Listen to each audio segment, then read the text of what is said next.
매주가 그렇지만 오늘 설교도 여러분들이 잘 들어주시길 바라는데, 특별히 아이를 두신 분들, 그 다음에 크든 작든 자녀를 두신 성도님들은 특히 이 말씀을 잘 들어주시길 바랍니다. 청교도들이 종교의 자유를 찾아 메이플라워 호를 타고 신대륙인 미국 땅에 도착했던 것이 1620년입니다. 그 1세대들이 가졌던 신앙적 열정은 대단했지만 한 세대를 지나 다음 세대로 이어지면서 그러한 신앙적인 열정이 식어지고 자녀들의 세대까지는 이어지지 않게 되었습니다. 여러분들이 아시는 것처럼 한 세대라고 하면 보통 한 30년 정도를 잡습니다. 한 사람이 태어나서 자라서 다음에 결혼하여 자식을 낳을 때까지의 시간으로 잡으니까 한 30년 잡는 거죠. 그럼 30년이 한 세대 이렇게 볼 수가 있습니다. 신앙의 열심을 가지고 열정을 가지고 믿음 생활만을 잘하기 위하여 신대륙으로 건너왔던 이 사람들의 신앙이 뜨거웠지만 이들의 이 신앙이 그 다음 세대에서는 그 부모 세대만큼은 미치지 못했다 하는 것입니다. 유아 세례를 받았던 그들의 자녀 세대 중에서 여전히 교회는 나가서 교회 출석은 하지만 확실한 신앙 고백을 하지 않은 채 예배에 참여하는 사람들이 늘어나기 시작했던 것입니다. 교회 중에. 또 그들이 자랍니다. 그들이 자라서 결혼하고 아이를 낳습니다. 그러자 이때 교회 지도자들은 신앙 고백이 확실하지 않은 이들 부모들에게서 태어난 아이들에게 이거 유아 세례를 줄 것인가 말 것인가 이것을 고민하게 됐습니다.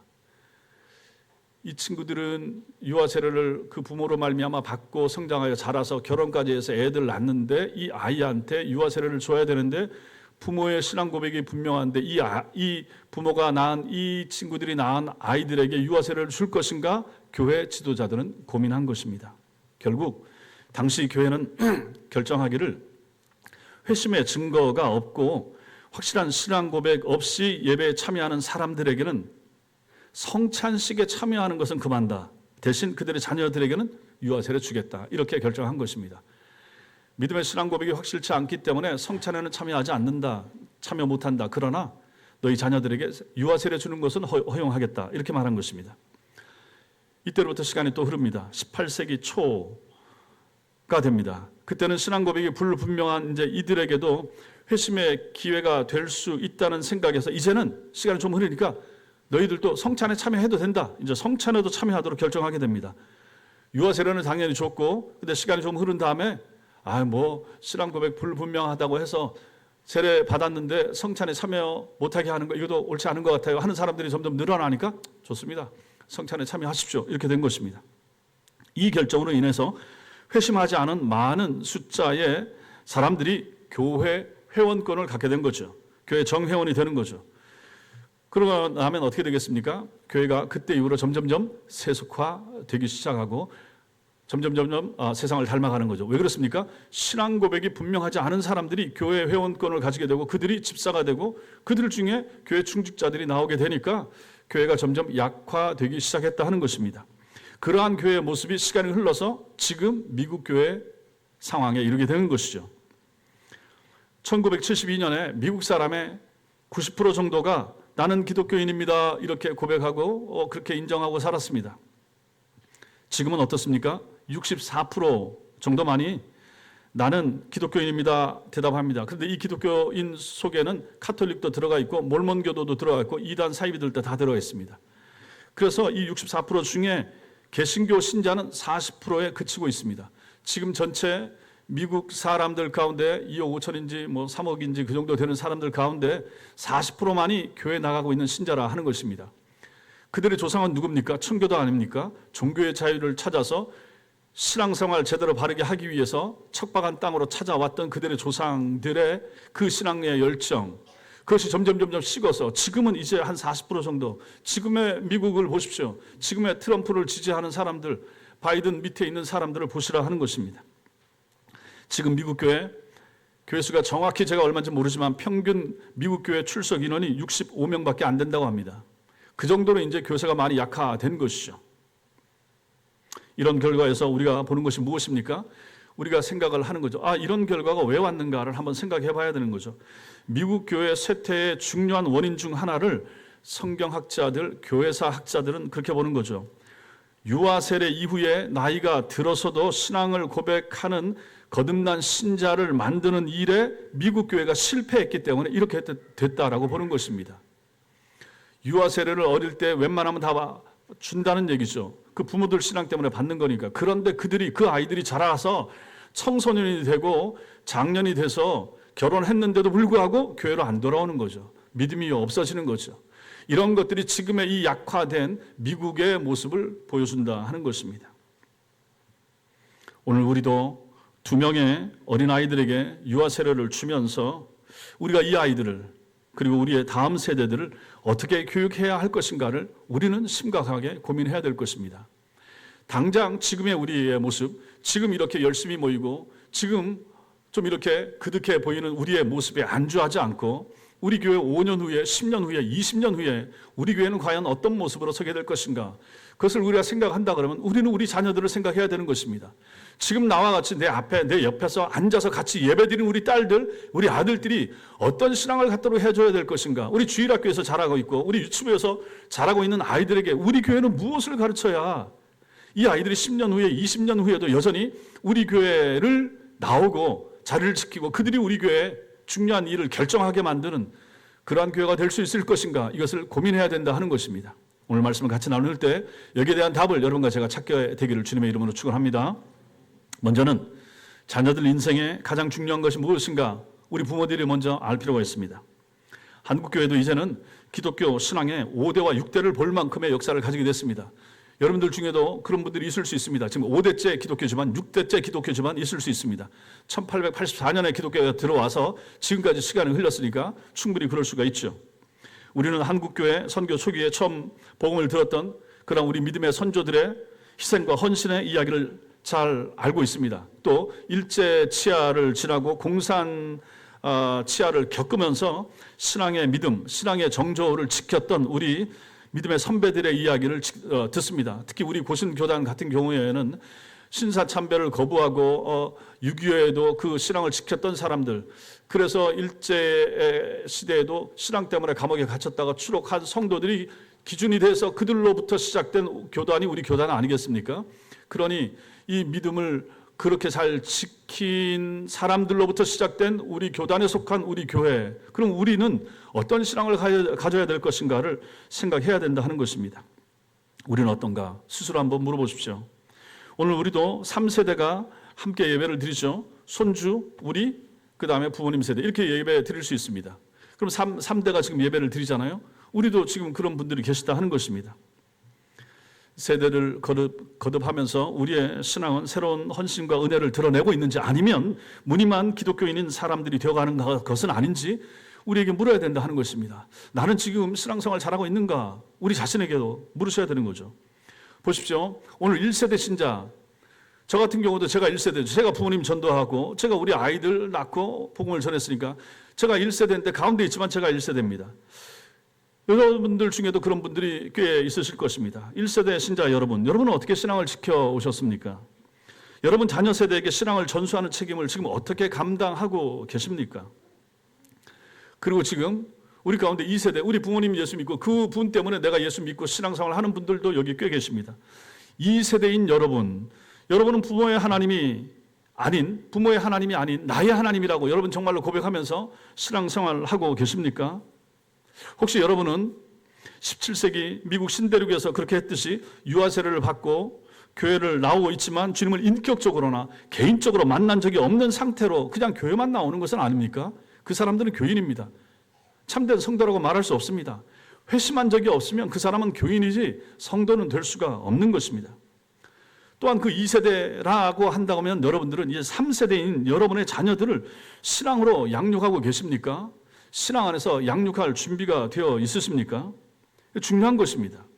이것은 우리의 삶과 죽음의 문제를 넘어서 우리와 우리 자녀들의 영원한 생명과 영원한 저주를 결정하는 부분이 되기 때문에 굉장히 중요한 것입니다. 목사는 앞에서 이 부분을 그토록 강조하는데도 불구하고 이것이 여러분 마음에 와 닿지 않는 듯한 느낌을 저는 자주 받습니다. 그래서 오늘 같은 경우에 또 이 설교를 하면서 여러분들한테 강력하게 호소하는 거죠. 잘 믿으셔야 된다, 잘 가르치셔야 된다라고 말입니다. 사실 우리 모두가 전부 다 경험하는 일이긴 하지만 부모 믿음이 신앙이 훌륭하고 좋다고 해서 반드시 자식이 신앙이 좋은가? 그렇지 않잖아요.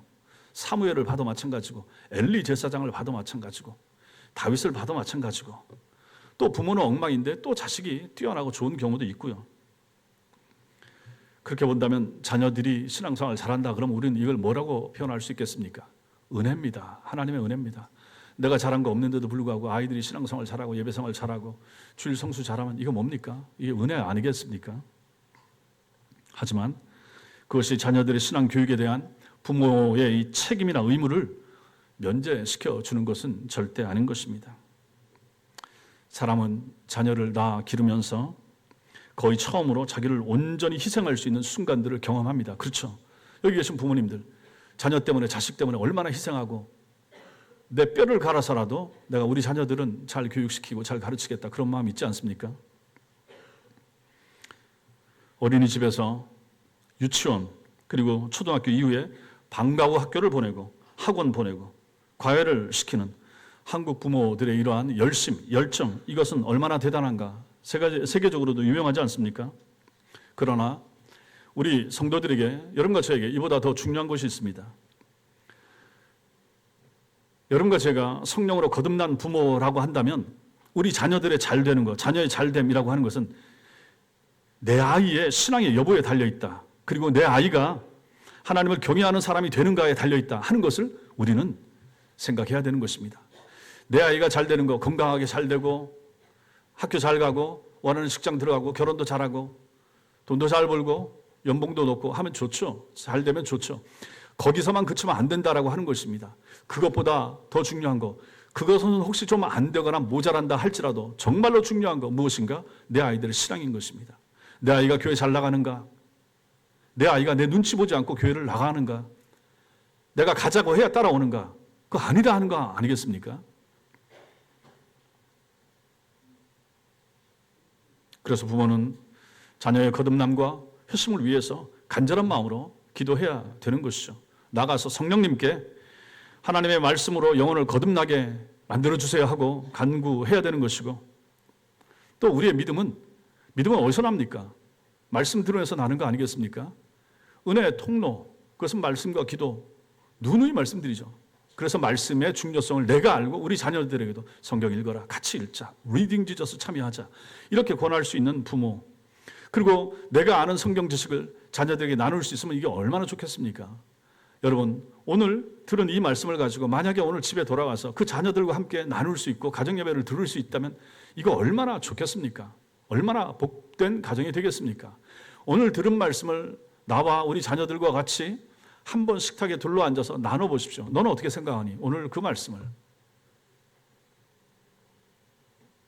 두 번째로 우리는 오늘 말씀에서 평안을 주는 하나님의 언약에 대하여 생각하게 됩니다.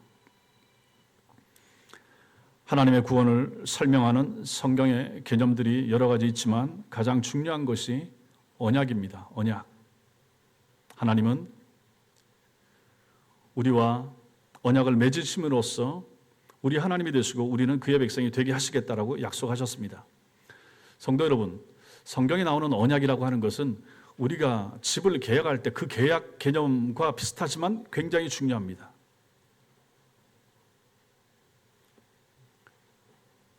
눈을 뜨셔야 됩니다. 저는 지금 심각한 설교를 정말 어떻게 표현할까 하면서 전하고 있는데 여러분들은 웃지만 저는 속으로 웁니다.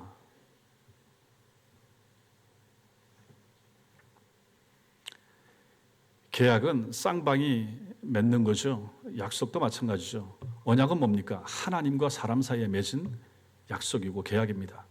피의 언약이라고 그럽니다. 피의 언약이 뭡니까?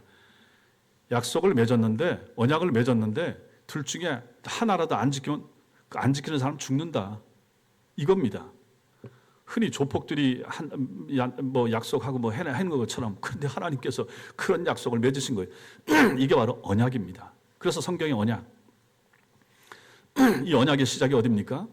에덴 동산에 아담과 하와가 맺었던 선악과 약속, 선악과 언약, 여기서부터 시작되는 것입니다. 그리고 그 언약들이 성경에 여러 군데 자주 나타나죠.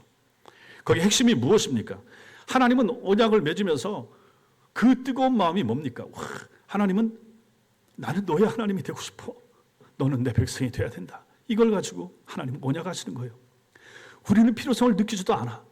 우리 자녀들이 부모의 은혜, 사랑 잘 느끼지도 못하고 그냥 자기 혼자 잘난 척하고 사는 것처럼 그렇게 살지만 하나님의 마음은 그렇지가 않더라는 것입니다. 이걸 언약으로 맺어주고 싶은 거예요. 야, 내가 네 하나님이 되고 내가 너 책임지면 얼마나 좋겠니? 그걸 가지고 언약으로 약속으로 하나님은 맺으신다 하는 것입니다. 계시록 21장 1절, 계시록 21장 1절 읽겠습니다. 시작. 이기는 자는 이것들.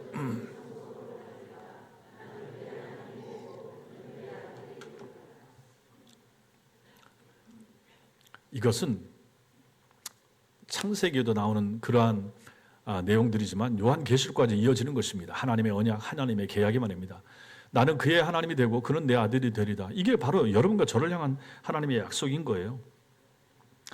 하나님께서 자기 백성과 언약을 맺을 때마다 반복적으로 주신 약속이고 내용입니다.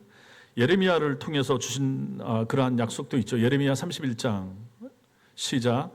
그러나 그날 후에 내가 이스라엘 집과 맺을 언약은 이러하니 곧 내가 나의 법을 그들의 속에 두며 그들의 마음에 기록하여 나는 그들의 하나님이 되고 그들은 내 백성이 될 것이라. 여호와의 말씀이니라. 이 말씀. 그 다음에 오늘 성경 보십시오. 오늘 읽었던 7절과 8절 말씀에서도 하나님이 똑같은 내용을 이렇게 성경 여러 군데서 말씀하시는 거예요. 하나님은 아브라함과 맺으신 언약을 언급하시면서 똑같이 설명하십니다. 특별히 우리가 이 부분에서 주목해야 될 부분이 뭡니까? 너와 내 대대 후손 사이에, 그리고 너와 내 후손의 하나님이 되리라. 하나님은 이런 분이네요. 하나님은 우리의 하나님도 되시고 우리 자녀의 하나님도 되시고 싶어 하시고, 하나님 우리 부모의 하나님도 되시고, 끊임없이 이것을 확인시켜주고 싶어 하시고, 이것이 바로 우리 하나님의 마음이라 하는 것입니다. 이것을 가지고 계약처럼 성경에 창세기부터 요한계시록까지 하나님은 집어넣으시더라 하는 것입니다. 여러분과 저는 대충 살고 엉망으로 살고 대충 신앙생활해도 하나님께서는 끊임없이 찾아오셔서 야, 나는 네 하나님이 되고 싶어. 제발 좀 내게로 돌아와. 내 마음을 알아줘. 내 사랑 안에 좀 거해. 하나님은 끊임없이 우리에게 요구하시고 요청하시더라 하는 것입니다. 누가 아쉽습니까? 여러분과 제가 아시는 사람들 아닙니까? 하나님 없이 살고 예수 없이 살면 어떻게 됩니까? 지옥 가지 않습니까? 하나님이 우리 하나 지옥 간다고 해서 이 수많은 인구 가운데 눈 하나 깜빡 안 하셔도 될 분이 여러분과 저를 향하여 이토록 귀중하게 생각하시고 제발 내 안에 거하라라고 하면서 이 약속을 강조하시고 계시다 하는 것입니다. 하나님께서 여기서 반복하여 말씀하시는 이 내용 중에 제가 말씀드린 게 이거죠. 이 언약이 단지 너하고만 맺는 것이 아니라 내 후손과도 이 언약을 약속을 맺는다. 이렇게 말씀하시죠. 아직 태어나지도 않은 후손과 언약을 맺어서 하나님은 아브라함만의 하나님이 아니라 아브라함의 후손의 하나님도 되시고 싶어 하시고 되시겠다고 약속하시는 것입니다. 아브라함, 이삭, 야곱, 요셉 이어서 나는 계속하여 너희 후손의 하나님이 되고 싶다. 하나님 이렇게 말씀하시는 거예요. 여러분 이게 우리한테 억압이 되고 무겁고 부담이 됩니까? 너 얼마나 감사한 겁니까? 하나님이 우리 하나님이 되어주시고 우리를 책임져 주시고 우리를 사랑해 주시고 하나님 나라까지 인도해 주신다고 이렇게 약속하시니 감사하고 고마운 거 아니겠습니까? 믿는 부모들은 자녀들의 장래와 저들의 신앙을 두고 염려합니다. 여기 계신 분들 많잖아요. 우리 딸들 때문에 우리 아들들 때문에 기도하면서 애타하면서 금요일마다 나와서 기도하시고 새벽에도 기도하시고, 한 권사님이 어른이 돼서 교회와 신앙을 떠난 아들 때문에 평생 염려하면서 기도하셨습니다. 그런데 이 권사님이 아들이 회심하고 돌아오는 것을 보지 못하고 죽게 됩니다. 마지막 죽음의 순간에 그 아들을 이제 불러서 유언처럼 얘기하는 거죠. 뭔 얘기를 하겠습니까? 돈 잘 벌어라, 건강이 최고다, 건강지켜라, 이 얘기 하겠습니까? 아닌 거죠. 아들아, 내 마지막 부탁이니 제발 교회로 돌아가라. 그리고 예수를 믿어라. 신앙생활 잘해라. 그래야 천국에서 다시 올 수 있다. 이 얘기를 하고 세상을 떠나는 거죠. 그 아들은 거기에 대해서 그때는 뜨거운 마음이 없으니까 대답하는 둥 마는 둥 하고 간 거죠. 이 장면에서 여러분과 제가 뭘 생각할 수 있습니까? 이 어머니는, 이 본사님은 자기 아들이 교회에 다시 나가게 될지 언제 나가게 될지 이건 모릅니다. 세상을 떠나니까요. 그러나 하나님의 언약, 너와 내 후손의 하나님이 되리라. 이 말씀은 기억하는 거죠. 내가 믿는 이 하나님이 내 자식 속에, 내 아들 속에 들어가면 저 아들이 언젠간 돌아오리라. 이 믿음 가지고 그 어머니는 마지막 눈을 감는 거예요. 죽음을 앞둔 어머니는 이후에 어떤 결과가 나타날지 모르지만 이 약속을 주신 하나님을 신뢰함으로 평안 가운데 세상을 떠나는 거예요. 여러분과 저도 그렇지 않겠습니까? 우리의 자녀들이 지금 신앙생활을 한다고 해도 잘하면 좋겠는데 내 마음에 안 드는 경우가 얼마나 많겠습니까? 그러다가 내가 세상을 떠나는데 그때까지도 우리 아이들이 안 돌아오면 참 안타까운 마음으로 가야죠. 어떻게 하겠습니까? 가면서도 우리 마음속에 뭐가 있습니까? 이 언약의 하나님을 믿는 거예요. 이 언약의 하나님께 우리 아이들을 맡기고 가는 거예요. 그렇지 않겠습니까? 이것이 신앙입니다. 이게 기독교 신앙인 거예요. 그래서 감사한 거예요. 이런 믿음을 우리는 가지고 사는 거예요. 이 확신이 우리 마음속에 있어야 된다 하는 것을 우리는 오늘 말씀에서 보게 되는 것입니다. 모든 사람이 죄인으로 태어나고 죄인으로 자라지만 신실한 믿음을 가진 부모 아래서 양육되고 자란다. 이거 얼마나 큰 축복입니까? 지금 교회에 나오고 있는 우리 아이들 가운데 엄마 아빠가 신앙생활 잘하고 예수 잘 믿고 엄마 아빠가 교회 장로고 권사고 심지어 목사고 그러한 자녀들이 그 부모에 대하여, 그 부모의 신앙에 대하여, 그 부모가 나한테 물려준 신앙에 대하여, 그 부모 때문에 내가 유아 세례를 받게 된 것에 대하여 얼마나 감사하는가, 얼마나 감사하는가. 감사하는 친구들이 있습니까? 정말 감사합니까? 물론 믿음을 가진 부모들도 다 부족하고 온전하지 못하지만은 이러한 점을 고려하더라도 믿는 부모를 가진 자녀들은 복받은 것입니다. 믿습니까? 또한 사랑 많으신 하나님의 언약을 믿는 부모들은 비록 자녀들의 장래를 다 알지 못해도 우리에게 주신 하나님의 언약을 믿고 자식들을 장래에 안심하면서 맡길 수 있는 것입니다. 우리가 안달복달 한다고 해서 내가 애를 쓰고 힘쓴다고 해서 우리 아이들이 다 복음 안으로 돌아오고 믿음 안으로 돌아오게 됩니까? 당장? 시간이 걸릴 수 있죠. 그래서 그런 걸 생각하면 좀 느긋한 마음을 가질 필요도 있습니다. 안타까운 마음 가지고 간절히 기도할 필요도 있지만은 우리가 언약의 하나님을 믿잖아요. 하나님의 시간 그걸 믿는다 그러면 우리는 또 기다리는 인내하는 신앙도 필요하다 하는 것을 여기서 보게 되는 것입니다. 세 번째로 우리는 오늘 말씀에서 언약의 표현 할례와 세례에 대해서 좀 정확히 알 필요가 있습니다. 하나님께서는 언약을 맺으실 뿐만 아니라 아브라함의 연약한 믿음을 굳게 하시기 위해서 언약의 표로서 할례를 행하라, 할례를 줬습니다. 오늘 말씀 10절과 11절, 10절 11절 읽겠습니다. 시작. 너희 중 남자는 너희 후손 사이에 지킬 내 언약이니라. 너희는 포피를 베어라. 태어난 지 8일 된 남자아이의 생식기 끝을 자르는 거, 이게 할례 아니겠습니까? 그걸 통하여 이 아이는 하나님의 언약의 백성인 것을 증표로 나타내는 것입니다. 이것을 이제 10절과 11절에 말하고, 그런데 12절과 13절을 보면 이 할례는 그 당시에 처음 하는 것이기 때문에 성인들도 다 받아야 됐습니다. 난지 8일 된 아이도 이때부터 이제 받는 거죠. 그럼 보십시오. 8일 된 애가 뭘 알겠습니까? 아직 자기 입술로 하나님을 고백할 수 없는 어린 아이들에게도 할례를 베풀라라고 하신 것은 너와 내 후손의 하나님이 되리라는 약속을 확증해 주시는 표로서 하나님이 명령하신 것입니다. 아무것도 모르는 자식들에게도 언약의 표인 할례를 주는 것을 통해서 그들이 구원받는 것, 그들의 구원의 은혜를 얻는 것, 그것은 그들의 노력이나 결정 때문이 아니라 하나님의 언약의 말씀, 하나님의 사랑, 하나님의 은총 때문이라고 하는 것을 알려주는 거예요. 애가 뭘 알겠습니까? 그럼에도 불구하고 그 표를 통하여 어렸을 때 유아 세례를 받는 것을 통하여 이제 이 아이가 하나님의 백성으로 자라가고 나중에 자기 입으로 신앙을 고백할 수 있게 되었을 때, 아하, 내가 신앙을 갖게 된 거 얼마나 감사한 일인가. 나에게 이 믿음을 물려준 우리 엄마 아빠, 이거 얼마나 감사한 존재인 것인가. 이것을 이 아이들이 그때 깨닫게 되는 거죠. 이것이 신약시대로 내려오면서 이 할례가 세례로 이어지게 되는 것입니다. 신약교회에서 복음이 이방인들에게 전파되면서 예수님을 믿은 이방인 신자들에게 어떤 유대인들이 말하기를, 저들도 그냥 입으로만 고백한다고 신자가 되면 어떡하겠습니까? 우리는 어렸을 때 이미 할례를 받았는데 저 사람들도 이방인이지만 신자가 되려고 그러면 몸에 할례 정도 하나를 받게 하십시오. 그렇게 이제 말하는 사람들이 생겼습니다.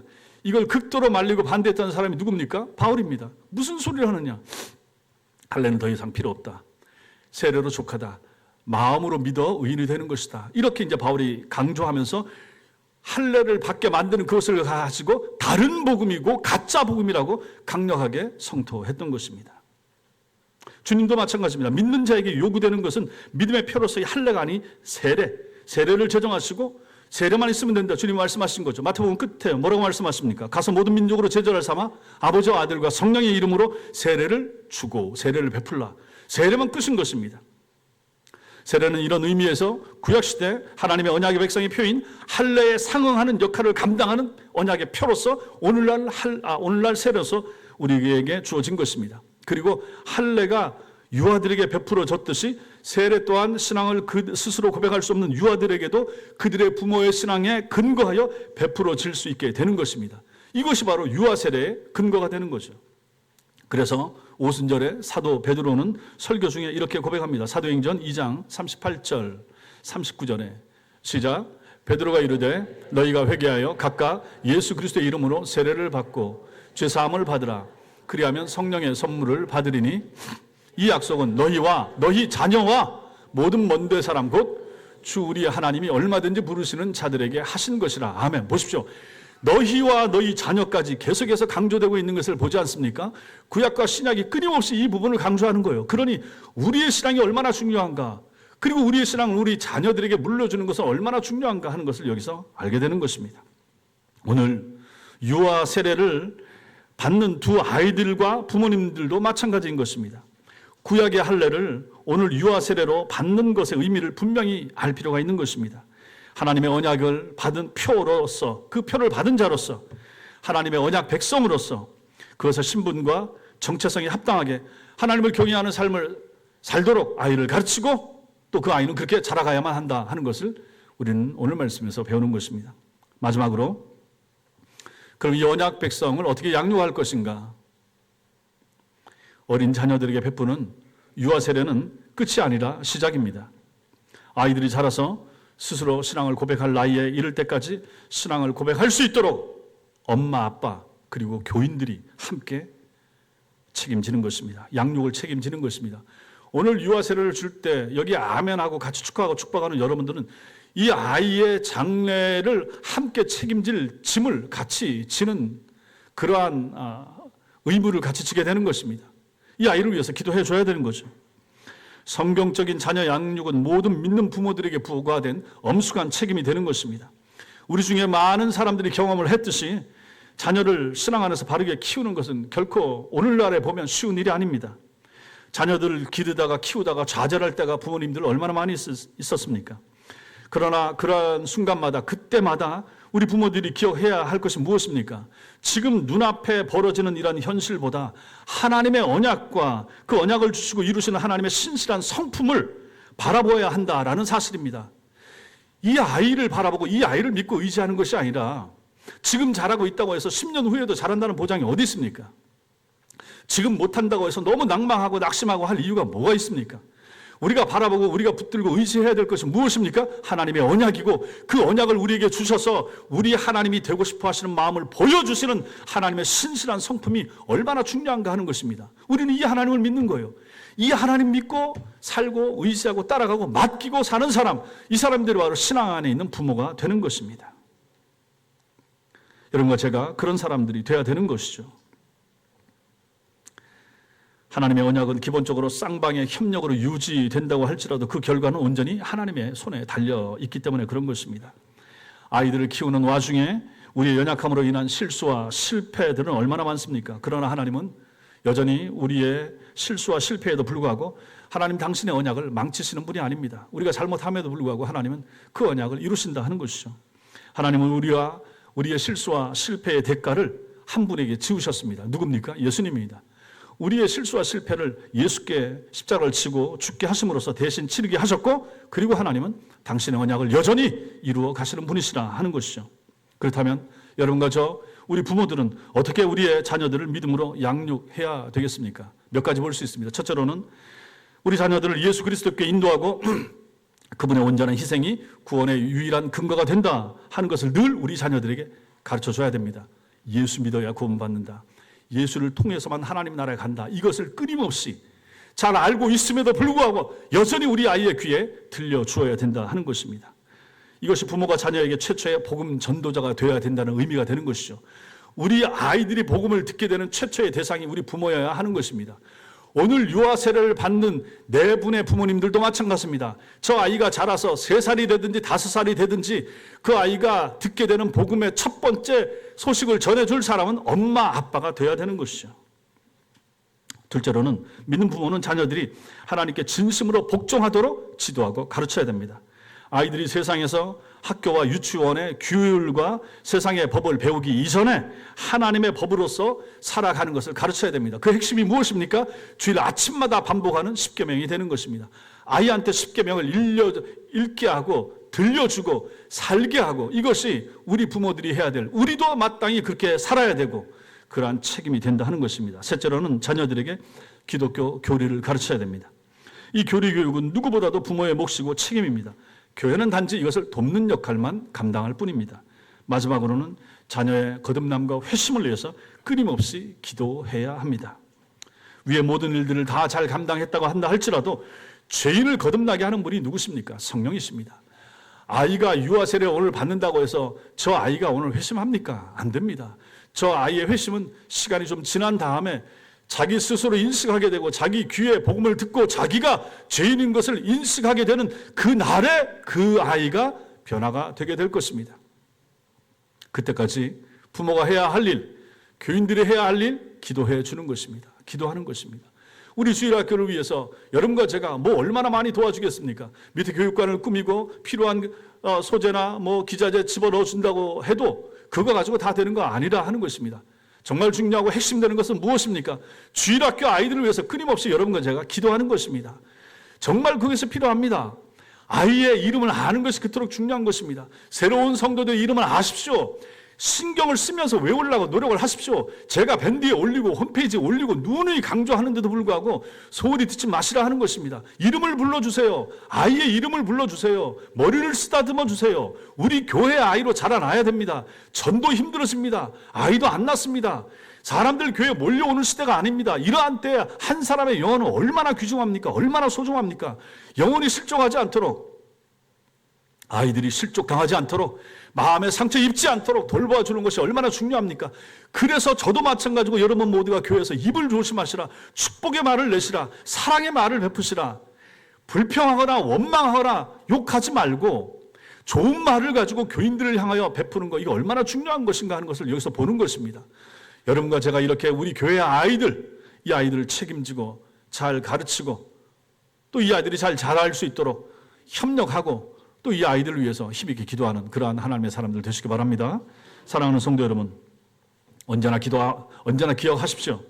우리 힘만으로 우리의 자녀들을 성경을 믿고 그리스도를 존중하며 하나님을 영화롭게 하는 자녀들로 우리 힘만으로는 그렇게 키워나가기 힘듭니다. 어렵습니다. 우리가 자녀들을 믿음으로 양육하는 동안에 우리는 자주 우리의 부족함을 느끼게 될 것이고 때로는 좌절하는 자리에 이를 수도 있습니다. 그러나 그런 순간에 우리가 붙잡아야 될 것, 하나님의 언약이라 하는 것입니다. 하나님의 언약, 약속하신 하나님, 우리의 하나님이 되시고 너는 내 백성이 되리라, 이렇게 약속하신 하나님, 우리가 먼저 요청했습니까? 아니죠. 하나님이 먼저 약속하신 거예요. 먼저 찾아오신 거예요. 그리고 우리한테 그 약속을 주신 거예요. 그리고 우리 마음에 새겨주신 거예요. 우리 하나님이 되시겠다고. 우리는 여기 있어야죠. 마귀 품으로 나가겠습니까? 마귀 자식이 되겠습니까? 왜 그런 짓을 합니까? 여기 있어야 되는 거죠. 얼마나 감사한가 하는 것이죠. 그 언약을 허락하신 하나님의 성품을 온전히 의지해야만 합니다. 하나님께서는 이렇게 믿음의 가정들을 세우시고 그 믿음의 가정들을 통하여 주님의 교회를 온전하게 세워 나가시는 것입니다. 하나님께서 오늘 유아 세례를 받는 아기들과 부모들에게 복을 주셔서 이 언약의 은혜를 풍성히 누릴 수 있게 되기를 바랍니다. 뿐만 아니라 우리 천성교회에 속한 모든 성도들의 가정에 언약의 하나님이 부어주시는 풍성한 은혜가 지금과 영원히 넘치시기를 주님의 이름으로 축원합니다. 기도합니다.